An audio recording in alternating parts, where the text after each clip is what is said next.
शुरुआत में यहाँ पर आलोक वत्स जी आपके साथ ही करना चाहूंगी।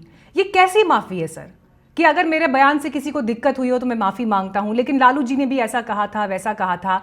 ये माफी किंतु परंतु के साथ है। मैं आज आपसे ये पूछना चाहती हूं कि रमेश भिदुड़ी जो विधायक पद का चुनाव लड़ेंगे और अगर जीत कर आ गए या दिल्ली में अगर मानिए बीजेपी की सरकार बन जाती है तो मंत्री पद भी मिल जाएगा, सीनियर लीडर हैं दिल्ली बीजेपी के, ये बातें, इस तरह की भाषा क्या वो अपने घर में भी बोलते होंगे या उनके घर की जब महिलाएं उनके साथ बैठती हैं उनके साथ भी क्या वो ऐसी बातें करते होंगे? और फिर माफी मांगते हैं तो किंतु परंतु के साथ क्या मतलब है इस माफी का? फिर ये बड़ा अफसोस का विषय है कि आज राजनीति में हमें ऐसे विषयों पर डिबेट करना पड़ रहा है। राजनीति कितना नीचे आ चुका है इसकी कल्पना भी नहीं की जा सकती है। और across the party line Lalu Yadav ने ऐसी बात कही आज से बरसों बरस पहले, क्या हर्ष हो गया उनका? सजागता है, सदा के लिए राजनीति से विदा हो गए। और आपको सुरजेवाला ने हरियाणा के चुनाव में कहा, वहां अभद्र टिप्पणी की महिलाओं के बारे में, वो भी मस्त घूम रहे हैं। अब ये रमेश भिदुड़ी जी, इसके पहले इन्होंने पार्लियामेंट में जो सब बोला वो शर्मनाक था। उसके बाद जो अब इन्होंने प्रियंका जी के ऊपर टिप्पणी की है, ये भी शर्मनाक बात है। मैं तो पार्टी हाईकमान से अपील करूंगा कि ऐसे लोगों को टिकट से वंचित किया जाए, बल्कि पार्टी से भी बर्खास्त किया जाए, जिसके कारण हमें किसी भी जगह मुंह छिपानी पड़ रही है। हम डिबेट के बैठने लायक नहीं हो रहे हैं। क्या बोले ये समझ में नहीं आ रहा है, कैसे डिफेंड करें ये नहीं समझ में आ रहा है। कोई हम विश्व की सबसे बड़ी पार्टी है, अगर ऐसे लोग जो पार्टी को लंगड़ा लूढ़ा बनाने पर आमदा है, इनकी जरूरत क्या है हमें? मैं बहुत खेद प्रकट करता हूं और मैं ऐसे लोगों के साथ जो इस तरीके की राजनीति करने की बात करते हैं, इस तरीके की भाषा का प्रयोग करके, किसी रूप में उनके साथ नहीं खड़ा। चलिए आलोक जी, मुझे थोड़ा संतोष है इस बात का कि कम से कम आपने डिबेट के एक ओपन प्लेटफॉर्म में मीडिया से बात करते हुए आपने क्लियर कट बिना किसी किंतु परंतु की ये कहा कि ये बात बहुत ही घटिया बातचीत है और इस तरह की भाषा का प्रयोग नहीं होना चाहिए। लेकिन फिर सर मेरा सवाल इससे आगे है आपसे। जब राहुल गांधी की, प्रियंका गांधी की छोटी से छोटी बात अगर कोई होती है या किसी दूसरे नेता की कोई बात होती है, उस पर बीजेपी की राष्ट्रीय टीम जो है, राष्ट्रीय यूनिट जो है, सीधे प्रेस कॉन्फ्रेंस करती है। राष्ट्रीय यूनिट ना करे प्रेस कॉन्फ्रेंस, कम से कम दिल्ली बीजेपी तो प्रेस कॉन्फ्रेंस करके इस बयान की लानत मलानत करे। क्या उनको ये कहा जाएगा, उनको नोटिस दिया जाएगा, शो कोज नोटिस, कि अपने इस स्टेटमेंट को आप एक्सप्लेन करिए कि आप कैसे इस भाषा का इस्तेमाल कर सकते हैं, कैसे आप ऐसा बोल सकते हैं, और वो भी उस मंच से जहां पर प्रधानमंत्री मोदी मौजूद है। जिस मंच पर रमेश भिदुड़ी पर एक्शन लीजिए ना, एक्शन लेकर ये साबित करिए। मीनाक्षी जी, मैं बिल्कुल इसके फेवर में हूं। मैंने तो यहां तक कहा कि he should be ousted from the party, उनको पार्टी से निष्कासित कीजिए। क्या जरूरत है ऐसे लोगों को रखने की, जिसके कारण हमें समाज में शर्मनाक चीजें झेलनी पड़ती है। लेकिन आपकी बात को सचदेवा जी सुनेंगे, नड्डा जी सुनेंगे, ये सवाल है।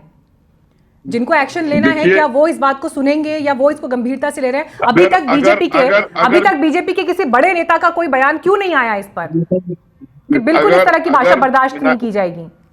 मीनाक्षी जी, अगर सचदेवा जी नहीं सुनेंगे, हाईकमान नहीं सुनेगा, तो दिल्ली की जनता तो सुन रही है, उसको भी तो फैसला लेने का मौका मिलेगा। ठीक है। अंजलि राय जी, क्या आपको संतोष होता है जब आलोक वत्स जी की बातें आप सुनती हैं? उनकी बात सुनते अच्छा लग रहा है कि कोई बीजेपी में भी ऐसा व्यक्ति है जिसकी कॉन्शियस अभी जिंदा है।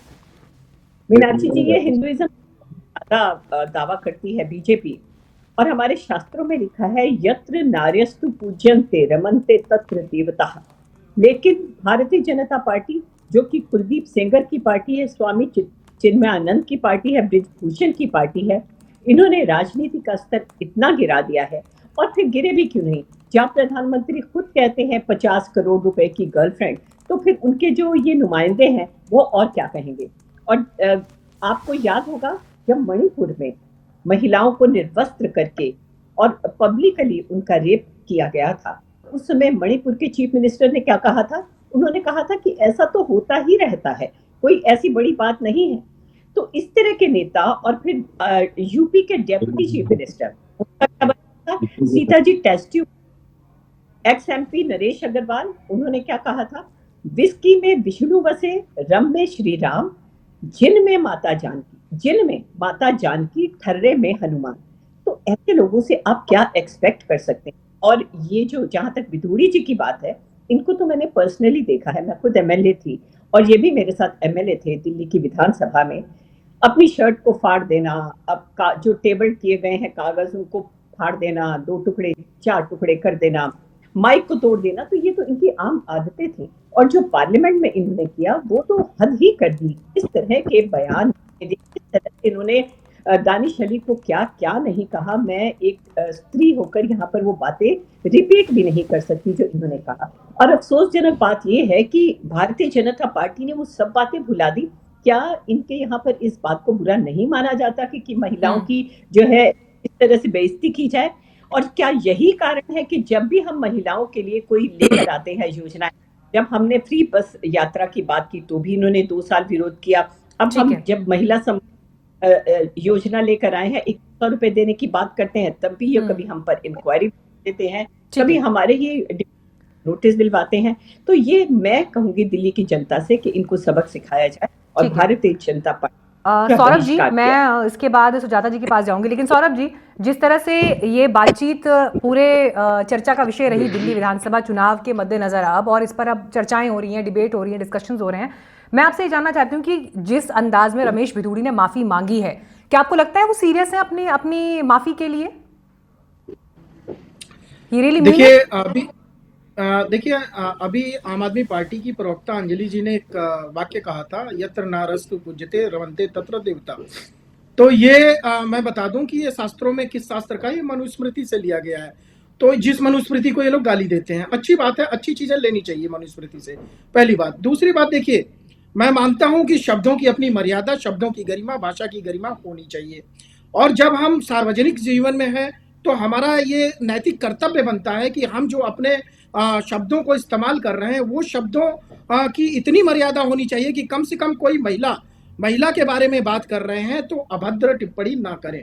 एक बात, रमेश भिदुड़ी जी का बयान निंदनीय है, पार्टी ने इसकी निंदा की है, मैं मानता हूं। लेकिन क्या मुझे कोई बताएगा कि क्या कांग्रेस की प्रवक्ता जिन्होंने कंगना रनौत के बारे में कहा था कि मंडी का भाव क्या है, क्या उससे बड़ी टिप्पणी थी है? क्या आम आदमी पार्टी के जो नेता जिन्होंने लगातार जो है स्मृति ईरानी जी पर टिप्पणी की, क्या क्या टिप्पणियां की, उससे बड़ी टिप्पणी है? क्या जिस प्रकार से कांग्रेस पार्टी के नेताओं का बर्ताव रहा है महिलाओं के प्रति, मैं बात कर लूं ऐश्वर्या राय की, स्वयं राहुल गांधी जी ने क्या बयान दिया था कि वो नाचने वाली औरत, ये राहुल गांधी जी का बयान था। उसके पहले क्या बयान दिया गया था, संसद भवन के अंदर एक महिला के साथ किस प्रकार का कृत्य हुआ था। मैं कह रहा हूं कि इस तरह की किसी भी चीजों को बर्दाश्त नहीं किया जा सकता। ये राजनीति में निश्चित रूप से गिरावट है, लेकिन ये गिरावट पैदा किसने की, इसकी जननी कौन है? कांग्रेस पार्टी। आदरणीय सोनिया गांधी जब मौत का सौदागर कहती है 2007 में, और उसके बाद क्या कहा जाता है, चाय वाला, नीच, राक्षस, रावण, इस तरह के शब्दों का प्रयोग, यहां तक कि यह कहा जाता है कि मोदी तेरी कब्र खुदेगी।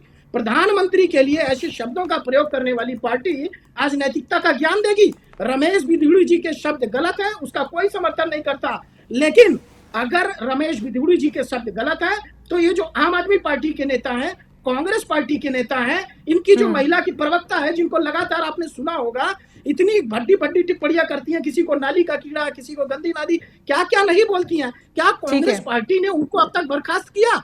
पहले कथनी और करनी में अंतर मत दिखाइए, पहले उनको बर्खास्त करिए, फिर नैतिकता की बात करिए, तब बात भारतीय जनता पार्टी के ऊपर। सुजाता जी, बहुत सारे सवाल आ गए हैं आपके लिए, और उन्होंने तो नाम नहीं लिया, मैं तो डायरेक्टली नाम ले देती हूँ। सुप्रिया श्रीनेत का जिक्र कर रहे हैं वो, चाहे कंगना रनौत के ऊपर ट्वीट हो या डिबेट्स में कई बार वो जिस तरह की भाषा बोल जाती हैं, तो फिर भाषाई गरिमा जो है, एक्चुअली देखा जाए तो उसको लेकर तो अब कोई भी दल अपने आप को ये नहीं कह सकता कि मैं बिल्कुल पाक साफ और मैं ए स्टैंडर्ड, तुम बिलो स्टैंडर्ड।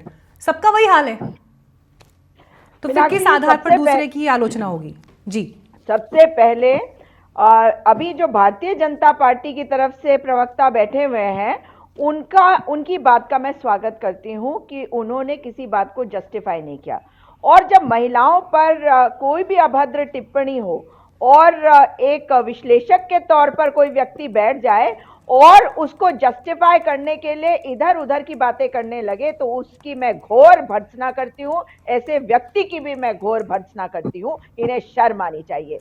आज जिन इधर दो उधर की बातों बात की कब बात, मैंने कही? बीच में मत बोलना, मैंने राहुल बीच गांधी में जी मत के बोलना, बयान को कोट किया। बीच में मत बोलना, अच्छा मैंने ठीक बीच है, में एक नहीं एक बोला था। करके, एक एक करके, बोलिए एक एक बोलिए करके। बोलिए, आप महिला सुजाता जी आराम से, मैं आप सुजाता जी बीच में करता मत हूं। बोलिएगा। नहीं, एक सेकंड प्लीज, बोलिए सुजाता जी बोलिए, आप आराम से महिला बात हैं, मैं करेंगे। सम्मान करता हूं। सौरभ जी आराम से बात करेंगे, एक एक करके बात करेंगे, ठीक है? नहीं बिल्कुल, हाँ, महिला है कंप्लीट सुजाता जी, करिए। मैं सम्मान करता हूँ।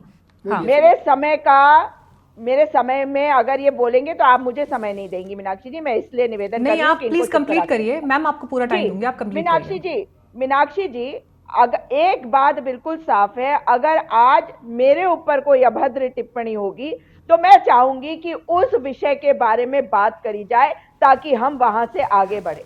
अगर किसी ने कोई भी अभद्र टिप्पणी करी है तो उसकी घोर निंदा भी होनी चाहिए, उसके ऊपर कार्रवाई भी होनी चाहिए।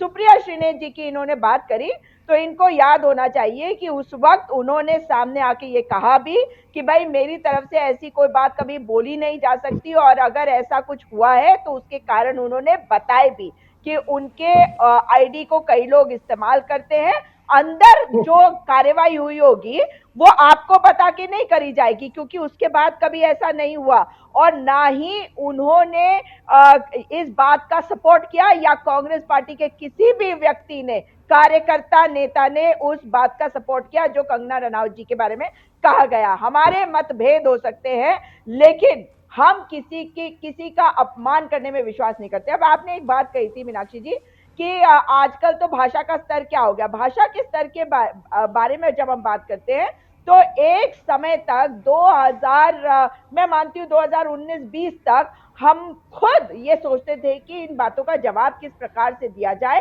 क्योंकि हम तो गाली खा के आ जाते थे मगर भारतीय जनता पार्टी के प्रवक्ता हमारे को बहुत कुछ कहते थे, इसलिए हमें उसका जवाब देने की जरूरत पड़ती थी। और हम आज जब अग्रेशन के साथ उस बात का जवाब देते हैं, और मैं कई बार आलोक वत्स जी को भी जवाब देती हूँ, लेकिन अभद्र भाषा का इस्तेमाल नहीं करते हैं हम लोग।